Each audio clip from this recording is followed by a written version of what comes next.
En el baño se dio cuenta, claro, tontorrona, de que había olvidado el cepillo de dientes. Hizo lo que pudo con un dedo. Luego se tumbó en la cama, en sujetador y bragas. Tampoco había traído el pijama. Pasó una hora antes de darse cuenta de que estaba escuchando con atención los ruidos que se producían al otro lado de la pared de papel, y un ruido en particular, el impacto de la pistola que él, con consideración, no había sacado del coche para llevarla a la habitación del motel. El único y resonante disparo que habría significado que había puesto fin a su tristeza de la forma más inmediata. Cuando no pudo soportar el silencio del otro lado de la pared, se levantó, volvió a vestirse y salió al exterior a mirar las estrellas.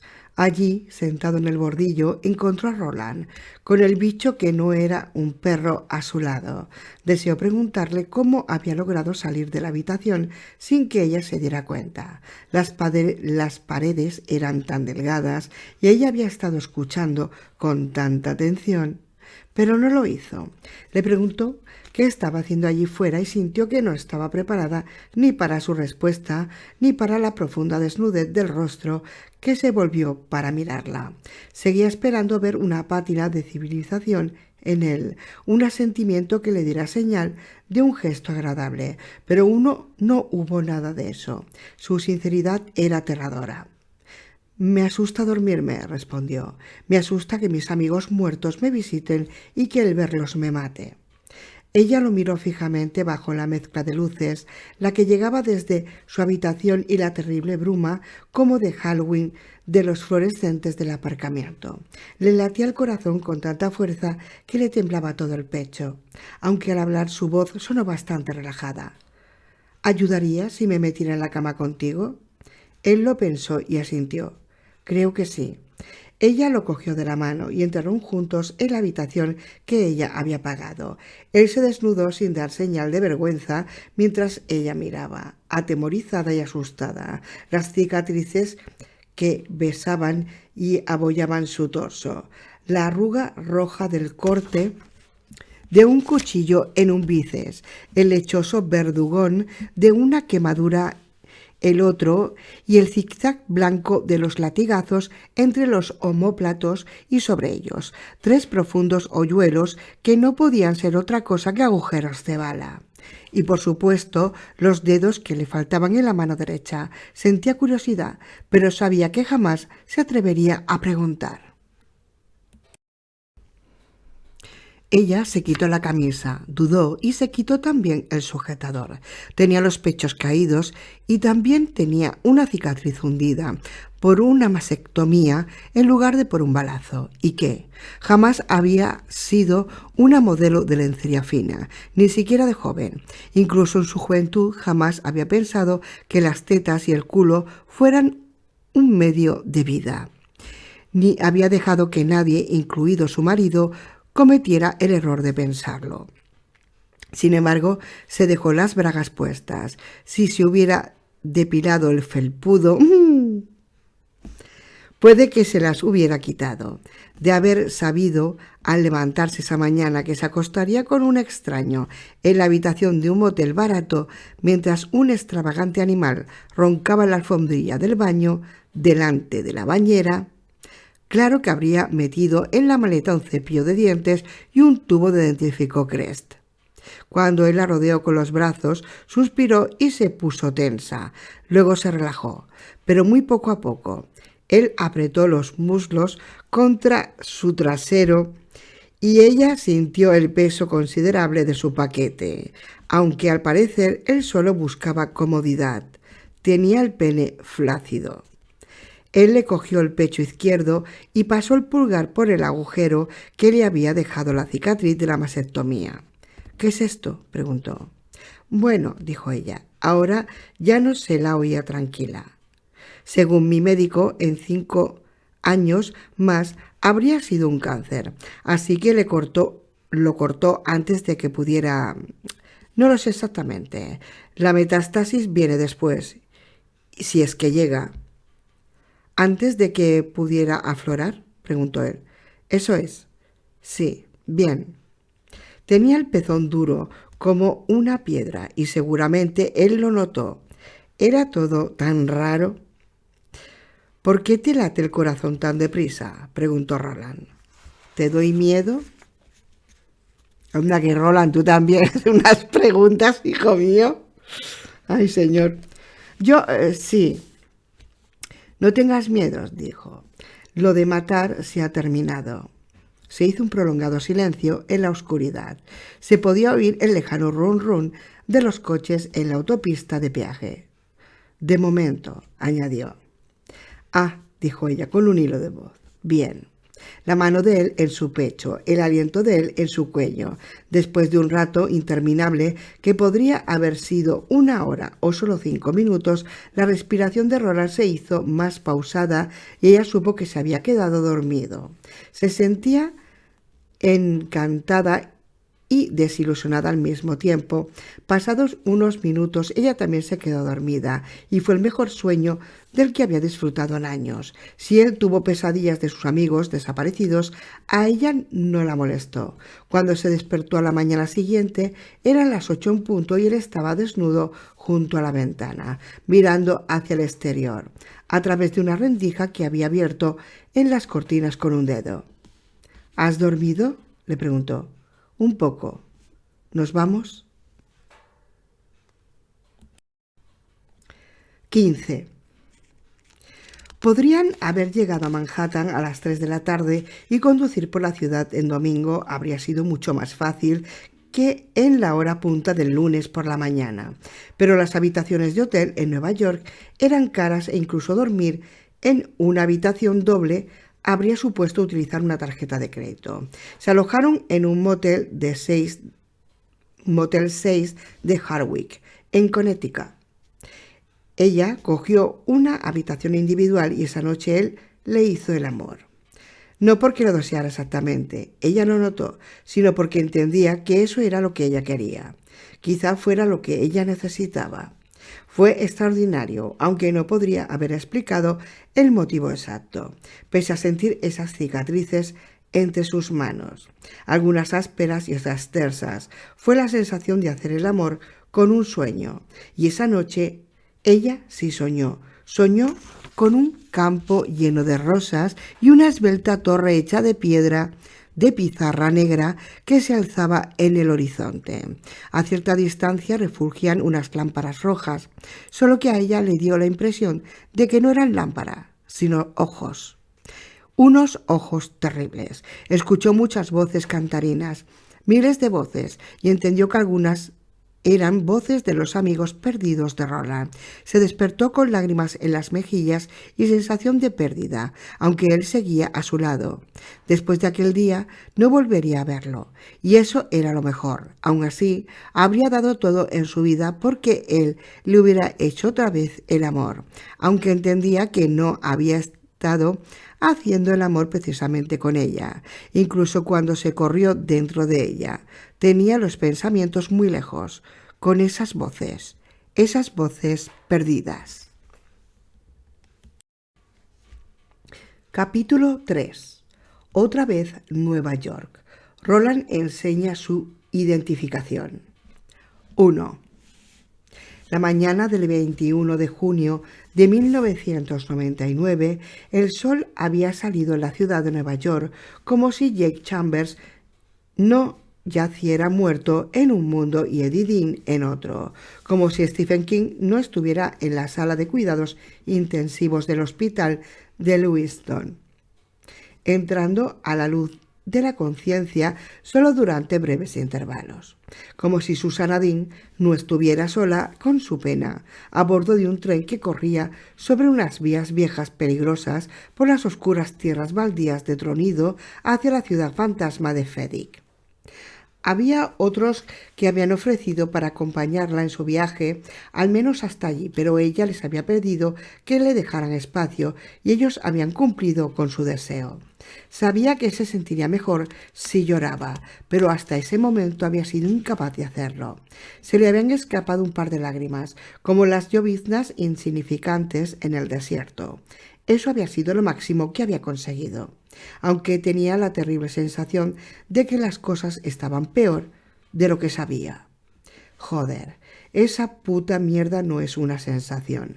Se jactó Deta, con desprecio desde el lugar que ocupaba en el profundo, mientras Susana permanecía sentada mirando las oscuras y pedregosas tierras baldías o las ruinas que se veían aquí y allá de las ciudades y pueblos que habían sido abandonados cuando el mundo se movió. Tú teniendo una intuición, nenaza, la única pregunta que no puedes responder es que sí que él se ha ido a hacerle una visita a tu hombre en el claro, es el tío ese viejo y feo alto a tu cielito, el joven. Por favor, no, murmuró. Por favor, que no sea ninguno de los dos. Dios, no puedo soportar otra más. Sin embargo, Dios seguía haciendo oídos sordos a sus ruegos. Jake estaba muerto. La torre oscura seguía en pie en el horizonte de no rey, y proyectaba su sombra sobre 1.000.000 de rosas chillonas, y en Nueva York el caluroso sol del verano salió fuera justo o injusto. ¿Podéis cantar un aleluya? Gracias ahí. Ahora que alguien grite una fuerte bomba de Dios. Amén. 2. La señora Teisenbaum dejó el coche en el aparcamiento de un Sir Speedy Park, en la calle 63. La señal de la acera mostraba un caballero con armadura tras una rueda de Cadillac. Su lanza salía con garbo por la ventanilla del conductor, donde ella y David tenían alquiladas 2 plazas para todo el año. Tenían un piso por allí cerca e Irene le preguntó a Roland si le gustaría ir allí y asearse. Aunque el hombre en realidad no tenía mal aspecto, tenía que reconocerlo. Le había comprado unos vaqueros nuevos y una camisa abotonada blanca, que él se había remangado hasta los codos. También le había comprado un cepillo y un tubo de gomina tan fuerte que su composición molecular seguramente era más parecida a la del superglue que a la del gel fijador. Vitalis, con la rebelde mata de pelo moteada de canas, peinada hacia atrás, con la frente despejada. Ella había dejado a la vista la belleza y los rasgos angulosos de un interesante híbrido, una mezcla de cuáquero y cherokee. Fue lo que imaginó. La bolsa de orizas volvía a estar colgada de su hombro, su pistola con la cartuchera colgada al cinto de municiones también. Volvía a estar en su sitio. La había ocultado de las miradas curiosas con la camiseta de festival de los tiempos pasados. Roland sacudió la cabeza. Agradezco el ofrecimiento, pero prefiero hacer cuanto antes lo que debo hacer y volver al lugar al que pertenezco. Estudió la multitud apresurada de las aceras con la mirada sombría. Si es que pertenezco a alguna parte. Deberías quedarte en mi piso durante un par de días y descansar, sugirió ella. Yo me quedaría contigo. Y te mataría a polvos si a bien tienes, pensó, y no pudo evitar una sonrisa. Bueno, ya sé que no querrás, pero tienes que saber que la oferta sigue en pie. Él asintió con la cabeza. Os lo agradezco, pero hay una mujer que necesita que vuelva con ella en cuanto pueda. A él mismo le sonó a mentira grotesca. Basándose en todo lo ocurrido, en parte creía que Susana Dean necesitaba que Roland de Gilead volviera a su vida tanto como los babos de la enfermería necesitaban que pusieran veneno para ratas en sus biberones nocturnos. Sin embargo, Irene Teisenbaum lo aceptó, y parte de ella estaba realmente impaciente por volver con su marido. Lo había llamado la noche anterior, desde una cabina que estaba a 1,5 kilómetros del motel, por si las moscas, y le dio la sensación de que por fin había logrado volver a captar la atención de David Seymour Teisenbaum. En comparación con su encuentro con Roland, la atención de David era, sin duda alguna, un segundo premio. Pero era mejor que nada. Por Dios, Roland Deschain desaparecería pronto de su vida y la dejaría sola para regresar al norte de Nueva Inglaterra y para explicar lo que había ocurrido lo mejor posible. En cierto modo, la entristecía la pérdida inminente, pero ya había tenido suficientes aventuras durante la última 40 horas, más o menos. para el resto de su vida, ¿verdad? Y cosas en las que pensar. Eso también. Para empezar, parecía como si el mundo fuera un ralo y lo que ella había imaginado, y la realidad más amplia. «Está bien», dijo ella. «Querías ir a la segunda avenida con la 46, ¿verdad?» Sí, Susana no había tenido oportunidad de contarles mucho sobre sus aventuras después de que Mia hubiera secuestrado su cuerpo compartido, pero el pistolero sabía que había un edificio alto que Eddie, Jake y Susana llamaban rascacielos, que ahora estaba situado junto a un solar vacío, y que la Ted Corporation tenía que estar sin duda en su interior. «¿Necesitaremos un taxi?» «Tu amiguito peludo y tú podéis caminar unas 17 manzanas cortas y 2 o 3 de las largas. Tú decides, pero a mí no me importaría estirar un poco más las piernas». Roland no sabía cuánto podría tardar en caminar una manzana corta o una larga, pero se sentía más que deseoso de averiguarlo ahora que el profundo dolor de la cadera derecha había desaparecido. Stephen King tenía el dolor, junto con lo de las costillas machacadas y la parte derecha de la cabeza partida. Roland no lo envidiaba por esos dolores, al menos habían vuelto a la persona a quien correspondían. «Vamos», dijo. 3.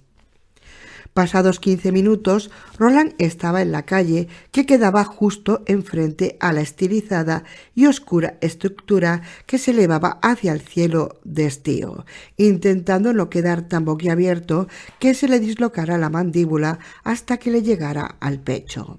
No era la Torre Oscura, no era su Torre Oscura, al menos aunque no le habría sorprendido enterarse de que había personas trabajando en esa torre del cielo. Algunos de ellos lectores de las aventuras de Roland, que llamaban número 2 de la plaza Dag Hammarskjöld.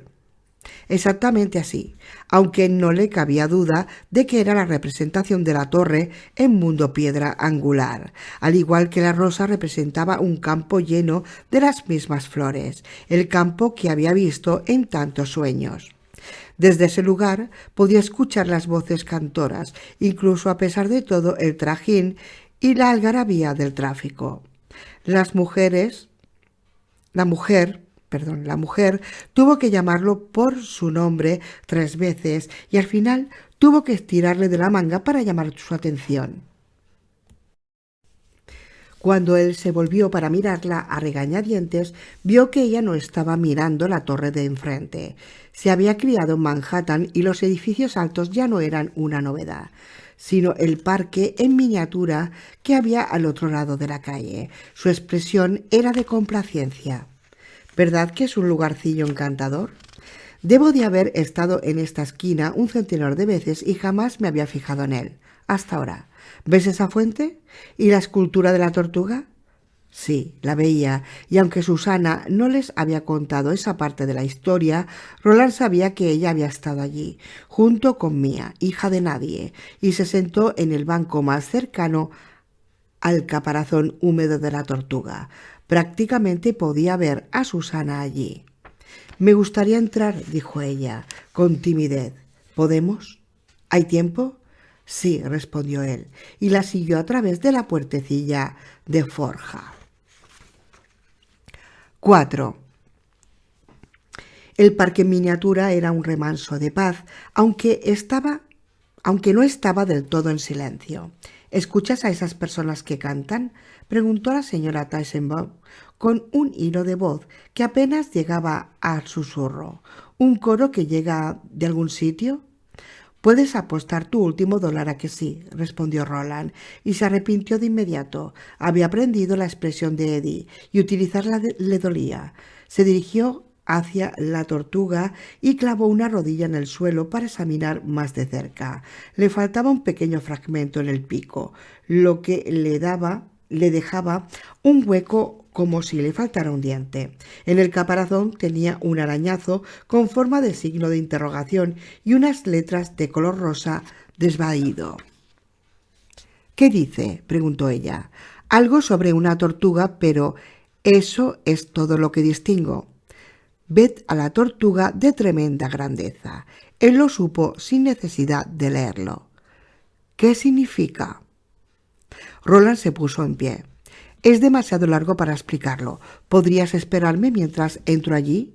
Señaló con la cabeza en dirección a la torrente con sus negras ventanas de cristal.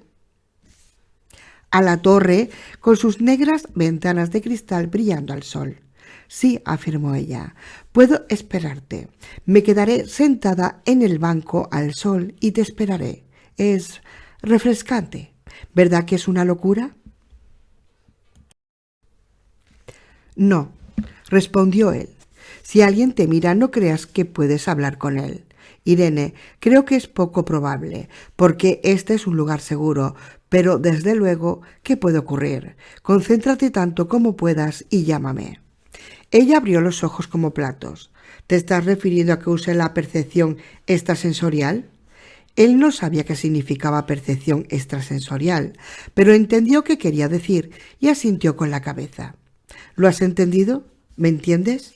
Roland no estaba seguro de haberlo entendido. El edificio podía estar equipado con artilugios que ensordeciesen la transmisión, como las gorras de pensar que llevaban los Cantois, que le harían imposible. Puede que sí. Y, como te digo, no es probable que haya problemas. Este es un lugar seguro.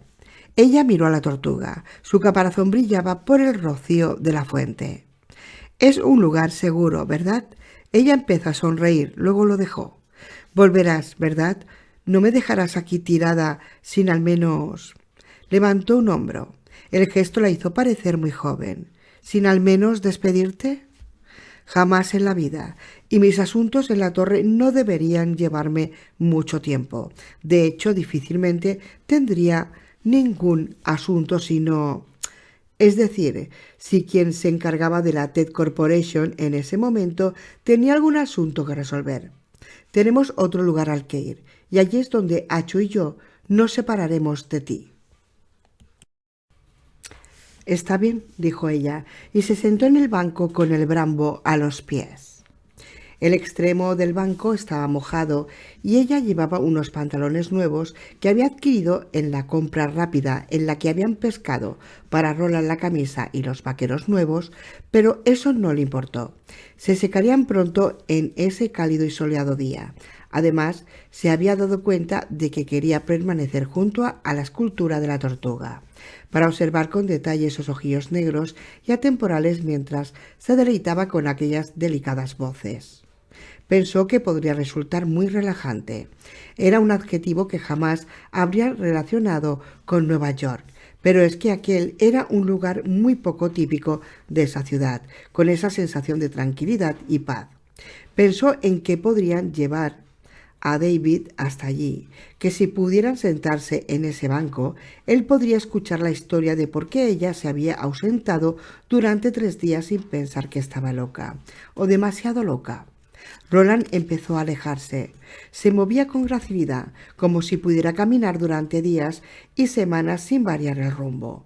No me gustaría encontrarlo en mi camino. Pensó en ella y se estremeció ligeramente al pensarlo. Él llegó a la puerta de forja por la que pasó a la acera. Luego se volvió hacia Irene una vez más. Habló con un agradable sonsonete.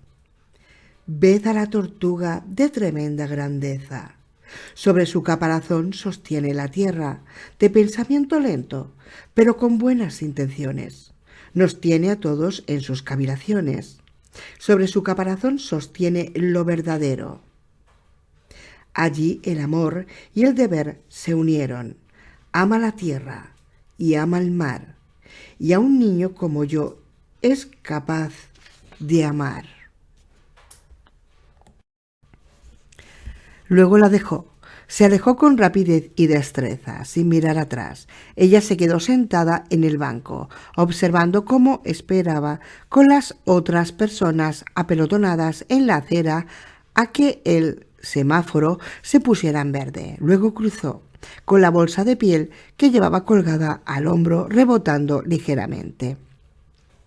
contra la cadera. Lo miró mientras subía la escalera del número 2 de la plaza Dagham Mars Hall, hasta que desapareció de su vista al entrar.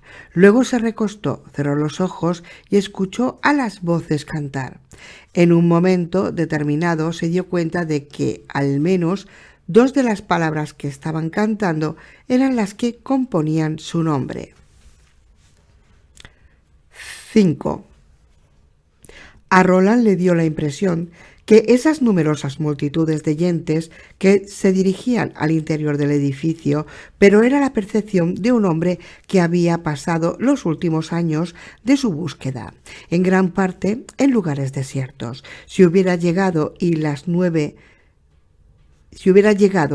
a las 9 menos cuarto, mientras había gente que todavía estaba llegando a trabajar, en lugar de a las 11 menos cuarto, habría quedado boquiabierto por la afluencia de cuerpos. En ese momento, la mayor de las personas que trabajaban allí estaban instaladas en sus despachos y cubículos, generando kilos de papel y bytes de información. Las ventanas del vestíbulo eran de cristal translúcido y también lo eran los de otras 2 plantas o tal vez 3. Como consecuencia, el vestíbulo estaba inundado de luz y cuando Roland entró, la congoja que lo había poseído en el momento en que se encontraba arrodillado junto a Eddie en la calle de Pleasantville se esfumó. Allí las voces cantoras se escuchaban con mayor intensidad.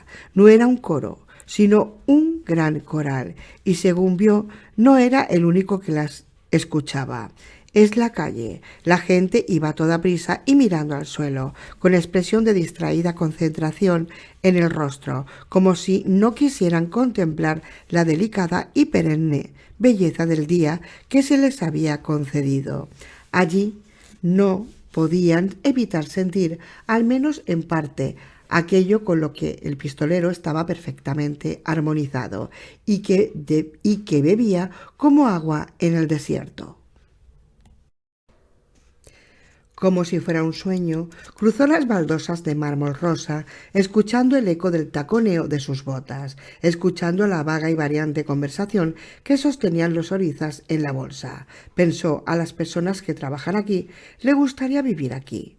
Puede que no lo sepan, no de forma explícita, pero es lo que les gustaría. Las personas que trabajan aquí buscan pretextos para salir tarde y vivirán unas vidas longevas y productivas. En el centro de la alta y retumbante sala, el caro suelo de mármol dejaba paso a un recuadro de modesta tierra oscura. Estaba rodeado por unos cordones de terciopelo burdeos, pero Roland sabía que ni siquiera hacía falta que las cuerdas estuvieran allí. Nadie transgrediría el límite de ese pequeño jardín, ni siquiera un canto a suicida, desesperado por hacerse un nombre. Era Tierra Santa. Había 3 palmeras enanas y plantas de una especie que no había visto desde que había abandonado Gilead. Espatifilo, así creía que se llamaba allí, aunque puede que en ese mundo no tuviera el mismo nombre. También había otras plantas, pero solo importaba esa. En medio de los recuadros sola estaba la rosa. No la habían trasplantado. Roland se dio cuenta enseguida. No, había estado allí desde 1977, cuando el lugar donde se encontraba él en ese momento era un solar vacío, lleno de basura y ladrillos rotos, dominado por un cartel que anunciaba la pronta reconstrucción de los apartamentos de lujo Turtle Bay, proyecto de construcciones Miles y fincas Sombra asociados. Ese edificio, con sus 100 plantas, había sido construido pese a la rosa y en torno a ella. Fueran cuales fuesen los negocios que se hacían allí, quedaban en segundo plano comparado con ese hecho. El número 2 de la plaza Dagham Mars Hall era un santuario. 6.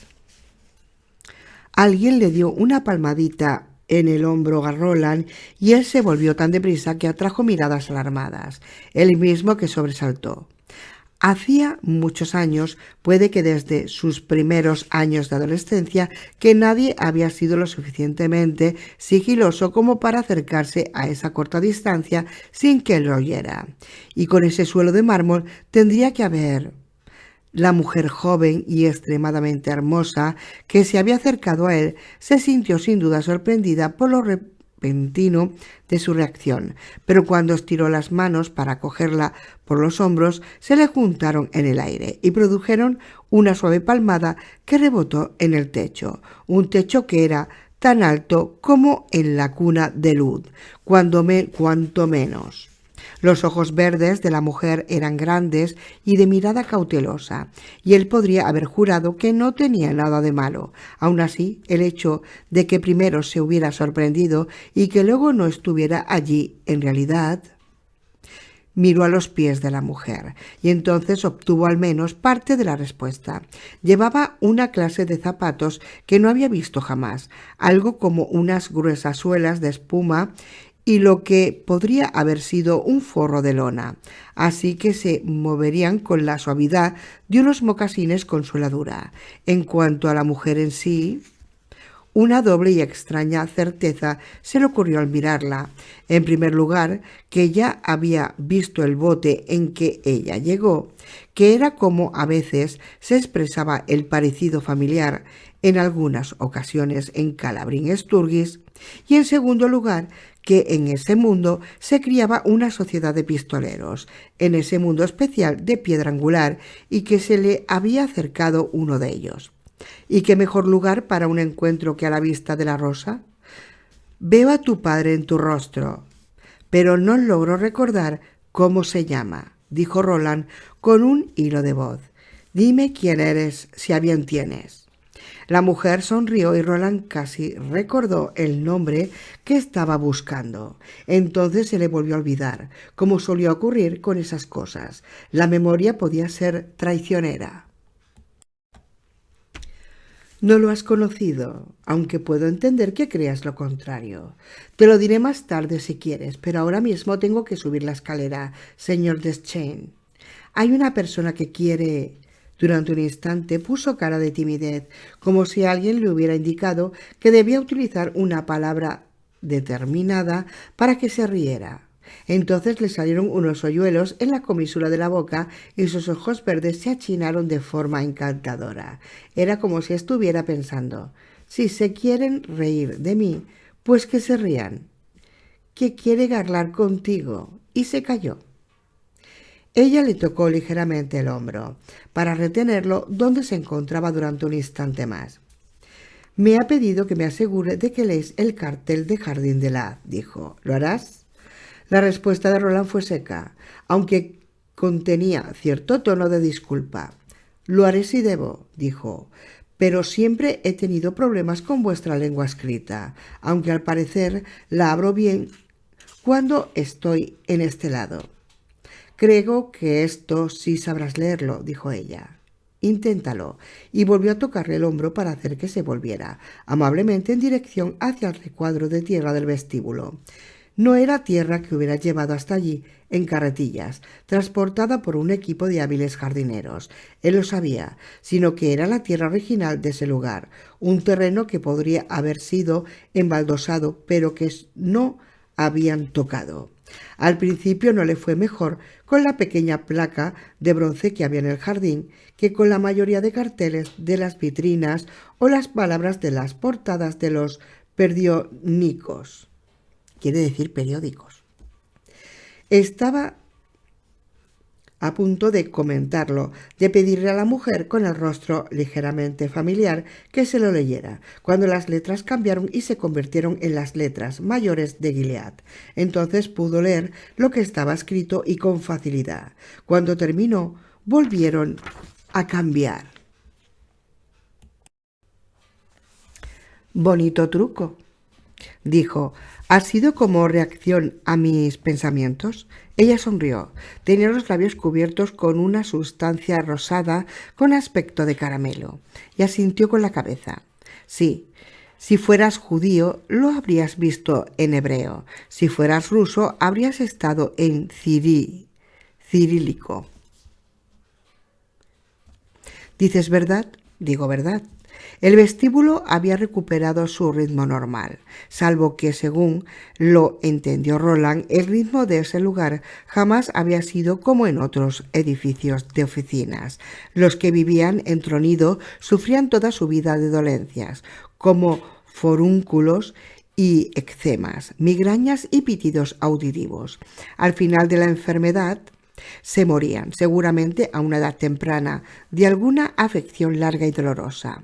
Lo más probable es que fuera un cáncer que se propagaba deprisa y que quemaba los nervios como arbustos a medida que avanzaba. Allí ocurría justo lo contrario: salud y armonía, buena voluntad y generosidad.